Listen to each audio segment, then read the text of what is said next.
গরুর মাংসের এই হাঁড়ি কাবাবটা রান্না করতে যে যে উপকরণগুলো লাগবে সেই উপকরণগুলো হচ্ছে শুকনা মরিচ, স্লাইস করা কাটা আদা লাগবে, আদাটা পাতলা পাতলা করে কুচি করে কেটে দিতে হবে।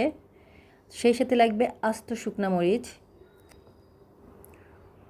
আস্ত কিছু গোলমরিচ লাগবে। আর এই ঝালগুলো দিতে হবে আপনারা কি পরিমাণ ঝাল খাবেন তার উপর ডিপেন্ড করে।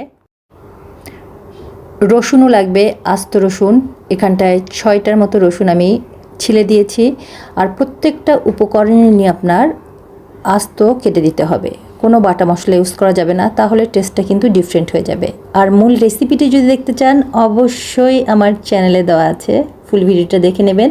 আর হ্যাঁ, লিঙ্কটা আমি কমেন্টে দিয়ে দিচ্ছি, কমেন্টে চেক করলে ফুল লিঙ্কটি পেয়ে যাবেন।